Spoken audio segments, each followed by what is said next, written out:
करते हैं हम लोग आज मैथमेटिकल टूल्स का एक टॉपिक डिफरेंशियल इक्वेशन। पतली वाली कॉपी मैथमेटिकल टूल्स की मैंने बनाने के लिए कहा था आपसे, उसको आप अपना बना लीजिएगा। आइए हम लोग शुरू करें। डिफरेंशियल इक्वेशन क्या होता है, डिफरेंशिएशन और क्यों किया जाता है।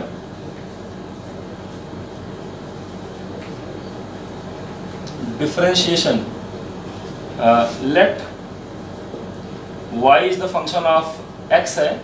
अगर यहाँ दो वेरिएबल है, एक y है दूसरा x है, और आप देख रहे हैं कि y is the function of x लिखने का मतलब हो गया कि जो y है वो x पर डिपेंड करता है, जो y है वो x पर डिपेंड करता है।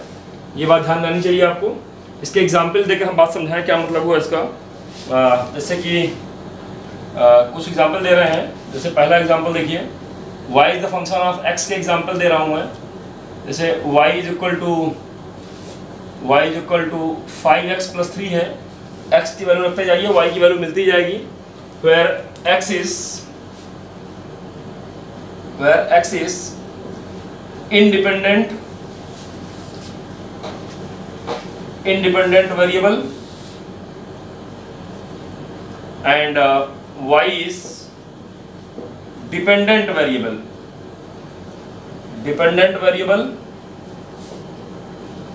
x जो है यहाँ पे इंडिपेंडेंट वेरिएबल है, जो चाहिए वो मर्जी लीजिए आप, और उसी के आधार पर आपको y की वैल्यू मिलती जाएगी। y डिपेंडेंट वेरिएबल है, किस पर डिपेंड कर रहा है, तो y डिपेंड कर रहा है x पर। ध्यान रखना चाहिए कि y जो है डिपेंड करता है x पर। तो ये बात आपके दिमाग में आ जाए कि y डिपेंडेंट वेरिएबल है और वो x पर डिपेंड करता है। तो चलिए, y is the function of x, ये मैंने लीनियर फंक्शन है। यहाँ पर y x की सिंगल पावर पर डिपेंड करता है। दूसरा y is equal to X square minus 2x plus 1, एक ये फंक्शन है। तो यहाँ देख रहे हैं कि स्क्वायर पर डिपेंड कर रहा है, तो इसको हम क्वाड्रेटिक फंक्शन बोलते हैं। ऐसे ही y is equal to sine 5x plus 3 है अगर, तो ये आप देखिए ट्रिग्नोमेट्रिकल फंक्शन हो गया, ट्रिग्नोमेट्रिकल फंक्शन पर डिपेंड कर रहा है। ऐसे ही y is equal to log 6x square plus 1 है, यहाँ देखिए लॉगरिथमिक फंक्शन है ये। ऐसे ही y is equal to e की पावर 2x क्यूब माइनस 1 है, तो ये देखिए यहाँ पर एक्सपोनेंशियल ई की पावर है, एक्सपोनेंशियल फंक्शन है। तो y कुल मिला के x पर डिपेंड करता है, किसी भी तरीके से डिपेंड कर सकता है। कुल मिला के y is the function of x, ये बात मैं समझाने का प्रयास कर रहा हूँ आपको यहाँ पर। ये क्वेश्चन नंबर 1 है। And y plus delta y हो जाएगा, y प्लस डेल्टा y हो जाएगा कब, जब x की जगह x प्लस डेल्टा x हो जाएगा। इक्वेशन नंबर 2, मैंने क्या कहा कि x की वैल्यू रखते जाएंगे, आपको y की वैल्यू मिलती जाएगी। अगर x में थोड़ा सा चेंज कर दिया मैंने, x प्लस डेल्टा x नई वैल्यू हो गई x प्लस डेल्टा x, तो अब y की वैल्यू बदल जाएगी और y की नई वैल्यू हो गई y प्लस डेल्टा y। तो यहाँ पर चेंज हुआ, आपको बात ध्यान में आनी चाहिए। यहाँ पर चेंज हो गया, so that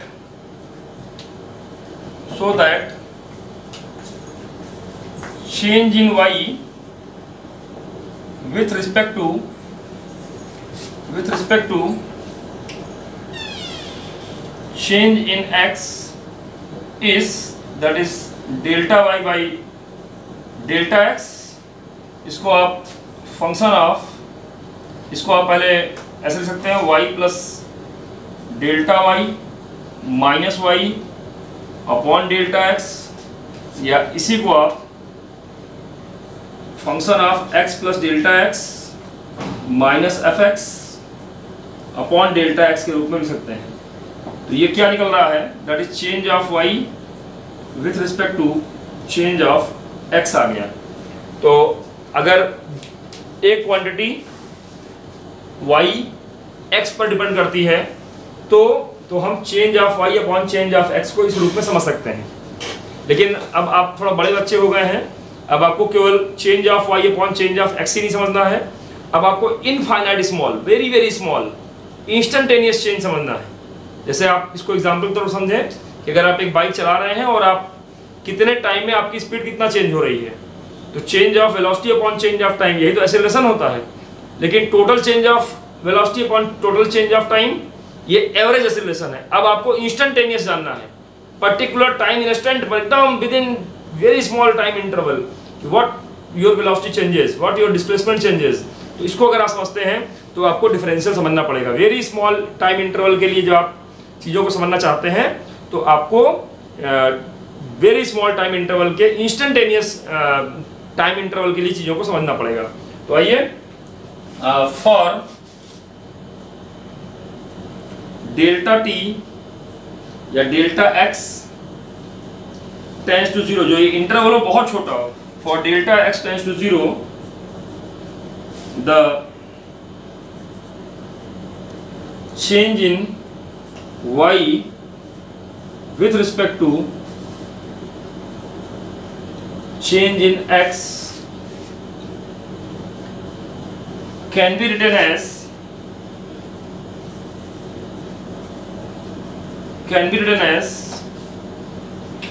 dy by dx। कब? जब लिमिट लग गई, कंडीशन लग गया डेल्टा x टेंड्स टू 0, तो delta y by delta x ही आपका dy बाई dx होता है। Differentiation of y with respect to x हो जाता है कब? जब टाइम इंटरवल बहुत छोटा हो तब। Very very infinite small, very very infinite small change of x के लिए delta y by delta x को ही हम dy बाई dx कहते हैं। इसको लिखने का तरीका और क्या हो सकता है? इसलिए dy by dx that written in the form of limit delta x tends to 0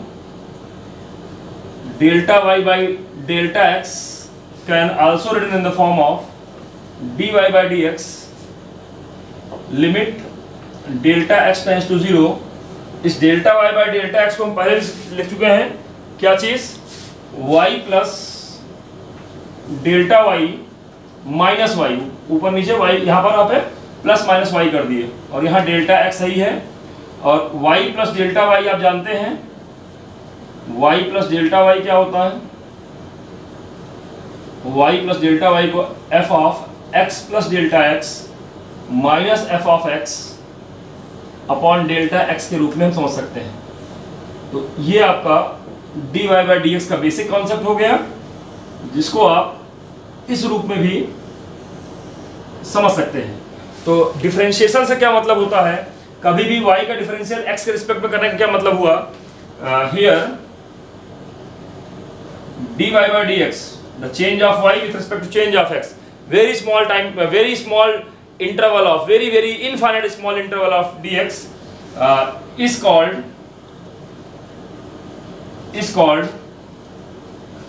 differential coefficient of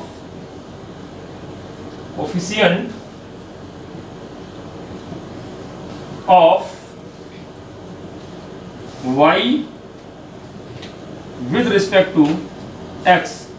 इसको हम differential coefficient of y with respect to x कहते हैं। तो differential coefficient of y with respect to x क्या है, ये आपके ध्यान आना चाहिए। Differential coefficient of y with respect to x dy by dx और कुछ नहीं होता, change of y upon change of x होता है। कब? जब x में चेंज इनफाइनाइट स्मॉल हो, वेरी स्मॉल टाइम इंटरवल के लिए। इसका एग्जांपल देकर मैं समझाता हूं तो थोड़ी बात और समझ में आ जाएगी। जैसे एग्जांपल देकर समझाऊं कि कब हमको dy बाई dx चाहिए। एग्जांपल एवरेज, पहला एग्जांपल, दो एग्जांपल दे रहा हूं मैं। एवरेज वेलोसिटी क्या होता है? कुल displacement delta s by delta t, ये एवरेज वेलोसिटी है।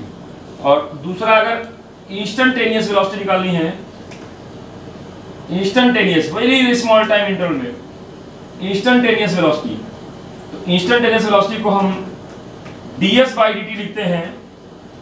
ये जो डेल्टा था वो ds हो गया, ds बाई dt हो जाता है। यहाँ लिमिट लग गई, कंडीशन लग गई, डेल्टा t टेंड्स टू 0, तो ये delta s by delta t ही होता है, डिस्प्लेसमेंट अपॉन टाइम ही होता है। लेकिन कब? जब टाइम इंटरवल बहुत छोटा हो। अब आप, मैंने कहा था 11th में पहुंच गए, बड़े बच्चे बन गए, तो कुल डिस्प्लेसमेंट अपॉन कुल टाइम, केवल यही तरह नहीं पढ़ना है, अब आपको इंस्टेंटेनियस पढ़ना है, एकदम पर्टिकुलर सेकंड पर, very very small time interval के लिए आपको change of displacement upon change of time पढ़ना है, change of displacement upon change of time पढ़ना है, and that is called instantaneous velocity, that is the differentiation of displacement with respect to time.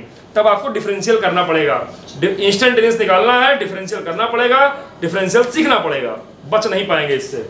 एक और example दिखाता हूं आपको। यहाँ एवरेज और इंस्टेंटेनियस वेलोसिटी का अंतर आपने सीखा। दूसरा इंस्टेंटेनियस, सॉरी पहले एवरेज देख लीजिए, अभी तक एवरेज आप पढ़ते हैं इसलिए एवरेज देखिए।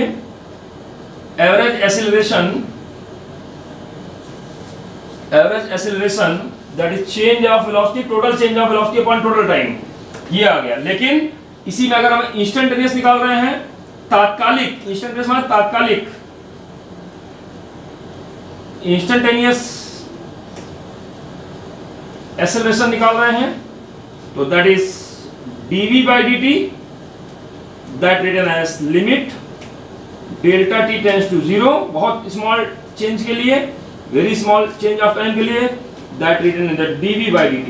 इस फॉर्म में आप चीजों को लिख सकते हैं। तो इंस्टेंटेनियस, जब भी इंस्टेंटेनियस कॉन्सेप्ट यूज करना होगा तब आपको डिफरेंशियल यूज करना ही पड़ेगा। इंस्टेंटेनियस चेंज ऑफ x के साथ कैसे y चेंज हो रहा है, उसी को हम dy by dx कहते हैं। उम्मीद है यहां तक की बात आपको समझ में आई होगी कि what is the differentiation, what is the concept of differentiation, कि what is the dy by dx। dy by dx means the change of y, delta y by delta x, limit delta x tends to 0, ये समझाया मैंने। Instantaneous change of x y with respect to x, ये समझाया।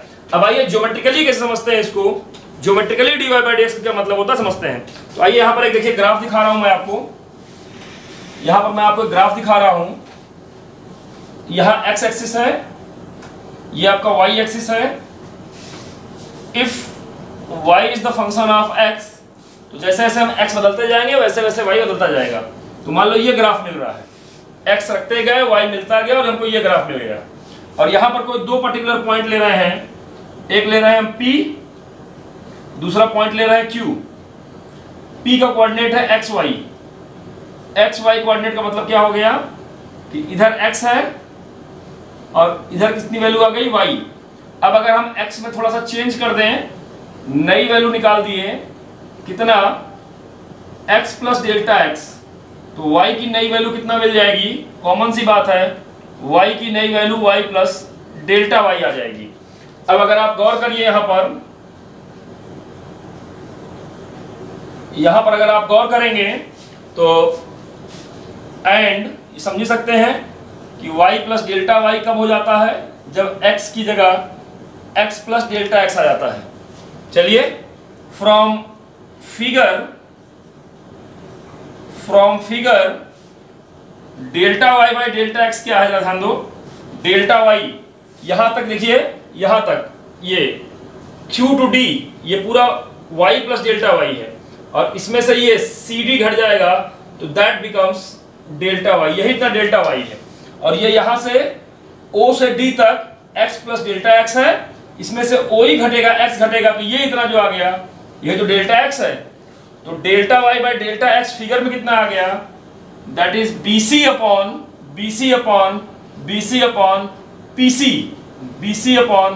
pc। और इस right angle triangle में अगर आप गौर करेंगे तो दैट इज ये एंगल हो जाएगा थीटा, ये एंगल हो जाएगा थीटा, तो that is tan theta, perpendicular upon base tan theta. और इसी को हम बोलते हैं delta y by delta x को ही हम बोलते हैं स्लोप ऑफ PQ। और ये PQ है क्या, दो जगह पर काट रही है इस कर्व को, XY कर्व को दो जगह पे काट रहा है, XY कर्व को दो जगह पे काट रहा है। और आप जानते हैं ट्रायंगल अगर सर्किल को दो जगह पे कोई चीज काटती है इसको हम कार्ड कहते हैं, जीवा कार्ड बोलते हैं। तो दैट इज PQ माने कार्ड। तो इसलिए delta y by delta x क्या होता है, that is slope of chord PQ, slope of chord PQ। तो ज्योमेट्रिकल मतलब क्या हो गया delta y by delta x का, that is slope of chord. किसी जगह पर अगर आपने delta Y by delta X निकाला है तो total change of Y upon total change of X निकाला, that is slope of card. अब इसी में कंडीशन लगा दें, कौन सी कंडीशन? वही जो dy बाय dx के लिए होती है। क्या होती है? Delta X tends to 0, if delta X tends to 0, अर्थात ये इतना छोटा हो जाए, ये बहुत जो दूर है, ई और डी जो दूर दूर पॉइंट है वो एक पॉइंट हो जाए, बहुत कम हो जाए, टेंड्स टू 0 हो जाए, देन मतलब ये 2 पॉइंट पे जो कट कर रहा था वो 2 पॉइंट पे न कट करे, वो एक पॉइंट पर, यहीं पर, ये क्यों दूर था, दूर ना इसी पर आ जाए, तो यहाँ टच करता हुआ निकल जाएगा, इसको एक ही जगह ये पॉइंट हो जाएगा, एकदम टचिंग पॉइंट हो जाएगा। तो जो चीज आपकी कार्ड थी वो अब कार्ड ना होकर के क्या बन जाएगी? वो अब आपकी टेंजेंट बन जाएगी। ध्यान देंगे, वो P पॉइंट पर 2 पॉइंट अलग अलग नहीं रह जाएंगे। अगर डेल्टा एक्स बहुत छोटा है तो टचिंग पॉइंट हो जाएगा, एक ही पॉइंट हो जाएगा। If delta X tends to 0, then chord PQ is convert into tangent at P, tangent बन जाएगा। 2 स्थानों पर कट करने के बजाय एक जगह पे कट कर जाएगा, that becomes a tangent, so that dy by dx, जिसको आप limit delta x tends to 0 लिखते हैं, delta y by delta x लिखते हैं, जिसको आप स्लोप ऑफ कार्ड लिख रहे थे, वो स्लोप ऑफ कार्ड लिख रहे थे, delta y by delta x, condition लग गई, limit delta x tends to 0, और यहां पर ये स्लोप ऑफ कार्ड PQ था, अब ये स्लोप ऑफ कार्ड नहीं, जो कंडीशन लग गई तो ये कार्ड के बजाय टेंजेंट बन जाएगा, इसलिए delta y by delta x के बजाय अब जो dy बाई dx हो गया, दैट इज स्लोप ऑफ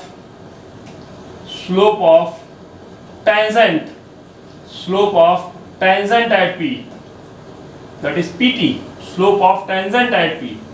इसी को हम इस टेंजेंट के स्लोप को, अगर इस फिगर में देखिए, टेंजेंट ये ड्रा किया मैंने, इसको हम अल्फा दिखा रहे हैं, तो that becomes alpha, that is tan alpha, slope of tangent. इस रूप में लिख सकते हैं। तो आपको समझ में आना चाहिए कि delta y by delta x क्या है।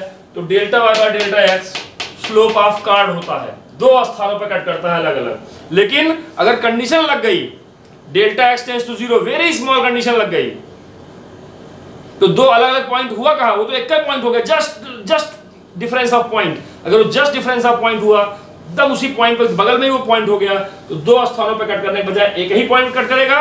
और अगर टचिंग पॉइंट जा रहा है, टचिंग लाइन जा रही है, तो उसको हम फिर कार्ड नहीं, उसको हम टेंजेंट कहते हैं। तो that delta y by delta x इस स्लोप ऑफ कार्ड था, लेकिन अगर कंडीशन लग गई डेल्टा x टेंड्स टू 0, तो कार्ड कन्वर्ट हो गया टेंजेंट में। तो इसका मतलब delta y by delta x, जो अभी तक आपका कार्ड का स्लोप था, अब वही लिमिट लगने के बाद स्लोप ऑफ टेंजेंट हो जाता है। तो dy बाय dx को ज्योमेट्रिकली स्लोप ऑफ टेंजेंट बोलते हैं, और delta y by delta x को स्लोप ऑफ कार्ड बोलते हैं। उम्मीद है बात समझ में आ गई होगी।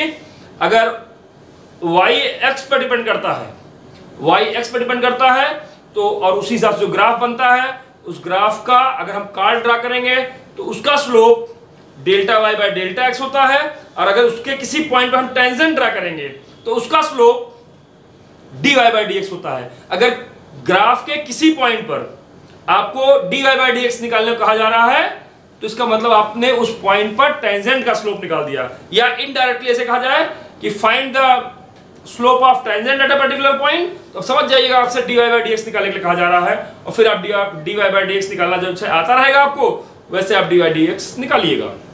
तो चलिए इसकी प्रैक्टिस करेंगे हम लोग, और देखेंगे कहा क्या चीज।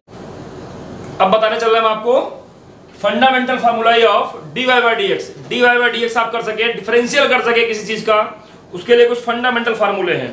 तो चलिए अब इनको बताते चल रहे हैं, जहां दिक्कत आएगी बताइएगा।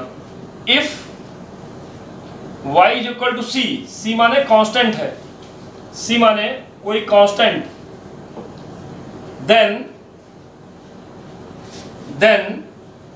d of dx of c, constant का डिफरेंशियल हमेशा 0 होता है, याद रखिएगा। कांस्टेंट का डिफरेंशियल हमेशा 0 होता है, याद रखिएगा। इसको हम एग्जांपल देके समझाते जा रहे हैं। एग्जांपल देते हैं, अगर हम एग्जाम्पल, तो d by D x of 6 एक कांस्टेंट है, 0 आ जाएगा। ऐसे d by D x of pi भी 22/7 एक कांस्टेंट है, डिफरेंशियल 0 आ जाएगा, एंड सो ऑन। तो ये पहला बात समझ में आ गई होगी, पहला रूल समझ में आ गया होगा, कांस्टेंट का डिफरेंशियल हमेशा 0 होता है, क्योंकि कांस्टेंट वेरिएबल नहीं बदलता नहीं है। एक्स चाहे इतना बदलो, डी ऑफ सी कांस्टेंट में चेंज, डी ऑफ सी मतलब डी माने change, very small change, d of c जब कांस्टेंट है, चेंज ही नहीं हुआ, तो इसका जो डिफरेंशिएशन है वो हमेशा मैंने कहा आपसे कि किसी भी कांस्टेंट का डिफरेंशियल 0 होता है, तो डिफरेंशियल ऑफ या change in constant with respect to x, तो change in constant with respect to x, constant में कोई चेंज ही नहीं हो रहा है, तो चाहे जिसके रिस्पेक्ट में निकालिए वो 0 ही रहेगा, तो कांस्टेंट में चेंज होता ही नहीं है, इसीलिए उसका डिफरेंशियल 0। दूसरा रूल तारे चल रहा हूं, if y is equal to c into u, where c is constant and u is function of x, then dy by dx या d by dx of cu, constant और u कांस्टेंट और कोई x के function का गुणा रहे, अगर आपस में मल्टीप्लाई रहे तो कांस्टेंट को रोक लेंगे, x के फंक्शन का डिफरेंशियल कर देंगे। ये बात ध्यान में आना चाहिए आपको। अभी इसका एग्जांपल देंगे आपको, लेकिन तीसरा वाला बताने के बाद, if y is the function of x की पावर n हो, then d by dx of x की पावर n जो होता है वो n इंटू एक्स की पावर n-1 हो जाता है। ये फार्मूला चलता है और ये फार्मूला चलता है। एग्जाम्पल दें इसका हम,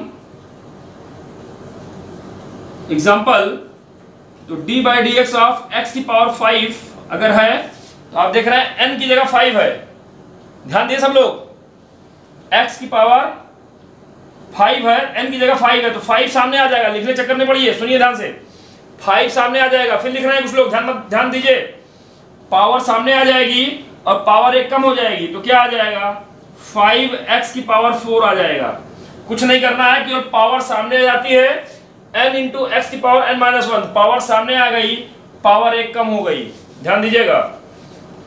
एक एग्जांपल और दे दें, अगर d बाई डी एक्स करना है x की पावर 9, तो कितना आ जाएगा, ये पावर सामने आ गया, 9x की पावर 1 कम हो गया, दैट्स 8। ये समझ में आ गया। अब जरा इसका एग्जांपल देते दूसरे वाले का, and d by D x 6x की पावर 3, तो यहां देखिए कांस्टेंट का गुणा है, पहले ही x की पावर 3 था, लेकिन एक कांस्टेंट गुणा है, कांस्टेंट बाहर ले लीजिएगा पहले, यही तो मैंने सिखाया, कांस्टेंट बाहर आ जाएगा, c इंटू यू, तो यहाँ 6 इंटू यू, ये u है x की पावर 3, यही तो x का फंक्शन है, u x का फंक्शन होता है, तो c बाहर आ गया। अब d बाई डी एक्स करिएगा x की पावर 3 का, तो 6 बाहर है, x की पावर 3 का जो डिफरेंशियल हो जाएगा वो 3x स्क्वायर, पावर 1 कम हो गई। अब यहाँ मल्टीप्लाई करेंगे, 6 3 18 x स्क्वायर, तो डिफरेंशियल कैसे आ रहा है, ये इस फार्मूले से समझ में आया होगा आपको कि what is the concept of this differential. अगला कॉन्सेप्ट बता रहा हूं मैं, नंबर 4। नंबर 4 क्या है, नंबर 4 क्या है कि if y is equal to u plus minus v, चाहे प्लस हो आपस में, चाहे माइनस हो, where u is the function of x and v is also another function of x, then d by dx of u plus minus v, that is equal to d by dx of u plus minus d by dx of v। ये मतलब दोनों का अलग अलग, जो भी plus minus में होगा उसका डिफरेंशियल करते हैं। इसको एग्जांपल देके बताएं आपको, हम इसको एग्जांपल देके समझाएं तो समझ में आ जाएगी बात आपको। देखिए जरा example, D by D x x की पावर 5 प्लस एक्स की पावर 3। तो मैंने यही कहा कि दो चीजें चाहे जोड़ में हो चाहे घटाव में हो, कुछ लिखने चक्कर पड़े, लिखिए नहीं, बिल्कुल चाहे जोड़ में हो चाहे घटाव में हो, अलग अलग दोनों का डिफरेंशियल करना है। D by D x x की पावर 5 आ जाएगा plus D by D x x की पावर 3 आएगा। चाहे जितना रहेगा प्लस माइनस में, अलग अलग सारे टर्म का डिफरेंशियल करना है मुझको। एक्स की पावर 5 का डिफरेंशियल आप जानते हैं कितना हो जाएगा, 5 एक्स की पावर 4, एक पावर कम हो गई, और एक्स क्यूब का डिफरेंशियल 3 सामने आ गया, पावर एक कम हो गई, एक्स स्क्वायर। इस तरह हम बाकायदा डिफरेंशियल करते जाएंगे, चाहे प्लस रहेगा चाहे माइनस रहेगा। 4 हो गया। पांचवा रूल जो आपका है, if y is equal to u into V हो, अगर दो x के फंक्शन हो, दोनों का गुणा हो, मल्टीप्लिकेशन हो, then d by D x of u into V जो हो जाता है, u रोकिएगा v का डिफरेंशियल करिएगा, प्लस v रोकिएगा u का डिफरेंशियल कर लीजिएगा, यह फार्मूला लागू होता है।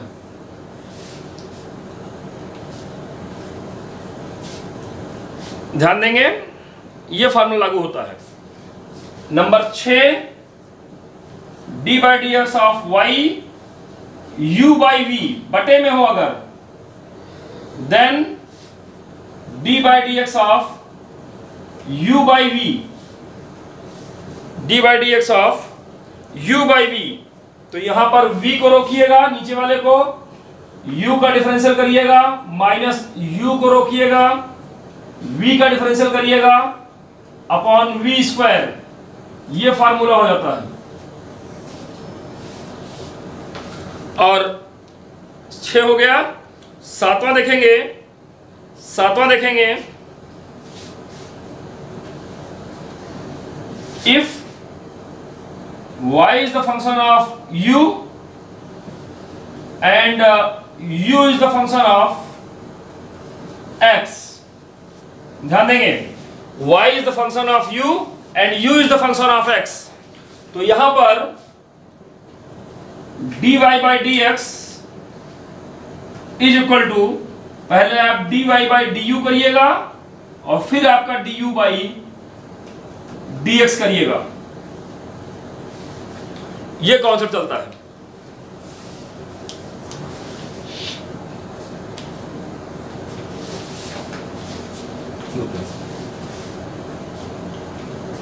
इसका एग्जांपल देखिए, बताएं आपको हम, यहां पर ये x की पावर 8 नहीं है, x के किसी फंक्शन की पावर 8 है, x प्लस 5 की पावर 8 है, x के किसी फंक्शन की पावर 8 है। यहां पे लिखा था मैंने कि अगर y x का फंक्शन हो तो यहां पर पहले हम d बाई डी यू करेंगे, और यही जो फंक्शन है वही तो u है, पहले हम d बाई डी एक्स नहीं करेंगे, अब हम d बाई डी यू करेंगे और ये u की पावर 8 लिखेंगे, और आगे फिर हमको du बाई डी एक्स करना है। कुल मिला के यही चीज हम u मान लिए, और अब हम d बाई डी एक्स की बजाय d बाई डी यू करेंगे, और अगर d बाई डी यू कर रहे हैं तो आगे हमको du बाई डी एक्स करना पड़ेगा, वही ये रूल बता रहा है आपसे। अब जरा ध्यान देंगे, d by D you, u की पावर 8, तो 8 सामने आ गया, u की पावर 1 कम हो गई, आगे du बाई डी एक्स करना है। u की वैल्यू रखेंगे 8, u की जगह है x प्लस 5 इसकी पावर 7, और d बाई डी एक्स करना है किसका, x प्लस 5 का। अब आप देखें 8 x प्लस 5 की पावर 7, ये वैसे लिख लिया, और x का डिफरेंशियल कितना हो जाएगा, तो ये फार्मूला लगेगा x d by D x, x की पावर 1, x माने x की पावर 1, तो 1 सामने आ गया, x की पावर 1 कम हो गई, 0 हो गई, किसी भी चीज की पावर 0 मतलब 1 होता है, तो x की पावर 1 का डिफरेंशियल 1 आ जाता है। तो कुल मिला के यहाँ पर ये 1 आ गया, और 5 एक कांस्टेंट है, इसका डिफरेंशियल 0 आ गया, दोनों का अलग अलग डिफरेंशियल कर लिया। तो फाइनली क्या आ गया, ये फाइनली आ गया 8 x प्लस 5 की पावर 7, ये आंसर आ गया। तो ये इसका एक्सप्लेनेशन मैंने किया। उम्मीद है काम भर की बात समझ में आई होगी। काम भर की बात है ट्रिग्नोमेट्रिकल फंक्शन के लिए dy बाई डी एक्स, तो ध्यान से सुनते जाइएगा और समझते जाइएगा। यहाँ बड़े मजे की बात यह है कि फार्मूला आया कैसे है ये आपको बहुत नहीं जानना है, क्या आया यही जानना है। कैसे आया है तो हल्का सा हिंट कर दूंगा, आप बात समझ लीजिएगा। जैसे पहला फार्मूला है आपका D by D x of sine x, sine x का डिफरेंशियल कॉस एक्स आता है। कैसे आता है?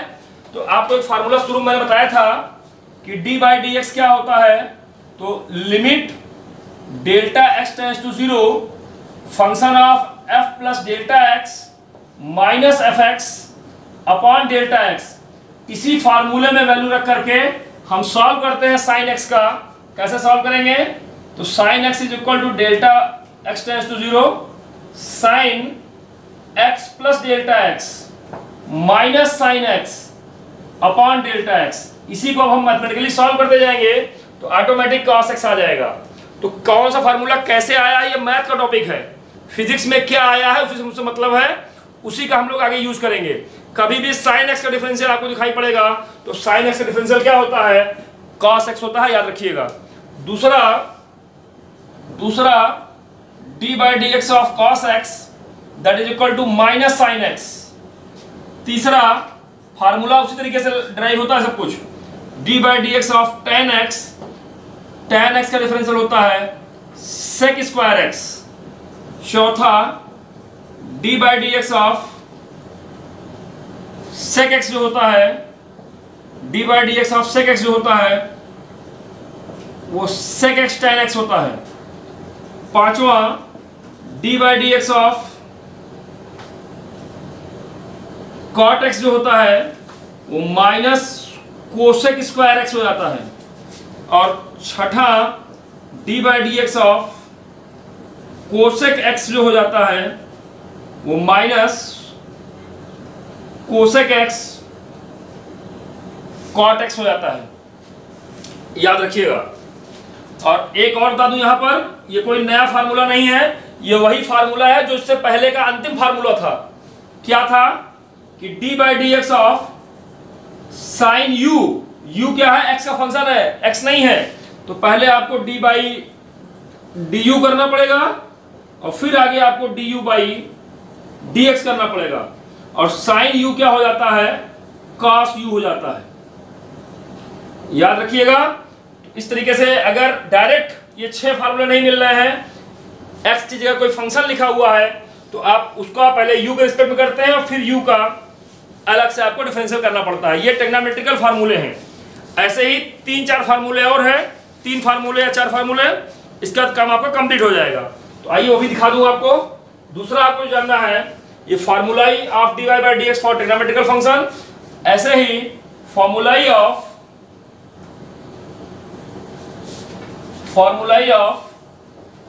dy by dx of logarithm and exponential function,